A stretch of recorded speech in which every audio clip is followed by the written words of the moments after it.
आवत है महीना सावन के, महादेव पल्ला लुकाए।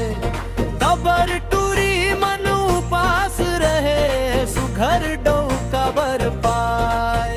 भोला कहे अरे नंदी भैया, आज मोला बचाव। सबो झीन मनवर मांगत है, मैं कहाँ ले लाव। अरे बम बम भोले,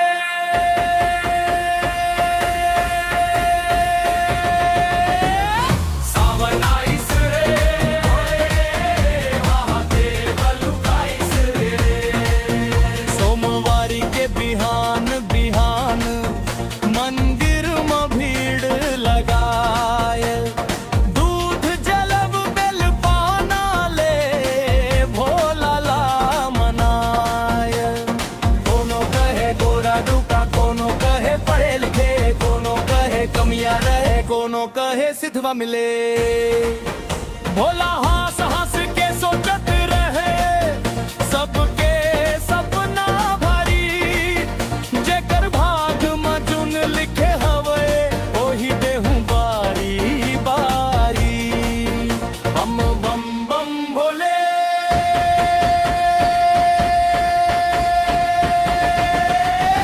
सावन आइस रे, महादेव लुकाइस रे।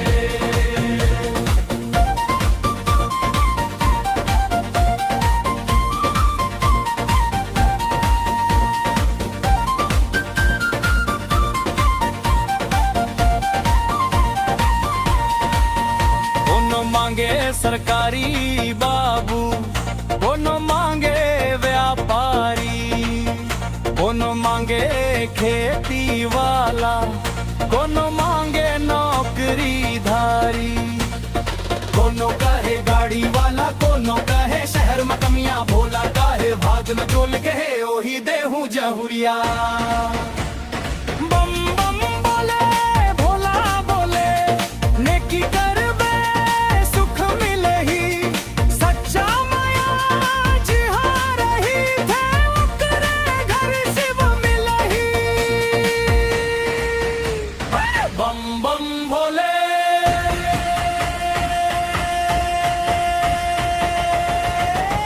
सावन आइस रे, महादेव लुकाइस रे।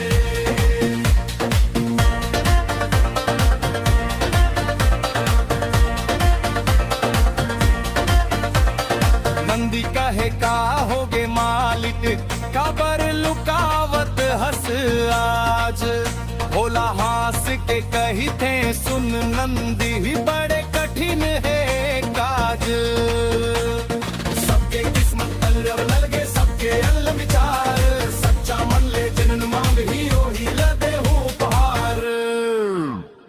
रूप रंग नहीं देखूं मैं, नहीं देखूं धन दौलत। माया भरोसा ने की जिहाद, ओही मोर सबले बड़े दौलत। सावन के महीना पावन है, जय जय शिव शंकर। भक्ति रखव मन साफ सुथरा, भर जाही घर अंगना हर। बम बम भोले,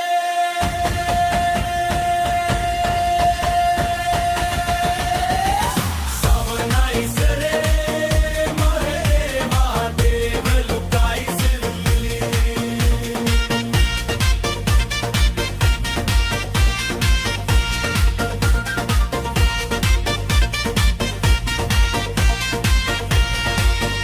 आवत है महीना सावन के, गूंजे हर हर नाम।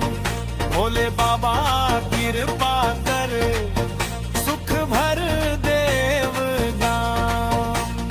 दूरी हो या टूरा हो, सबके रखे ये मान। सच्चा मन ले जिन्हें मांग ही पूरा करे भगवान। हर हर महादेव।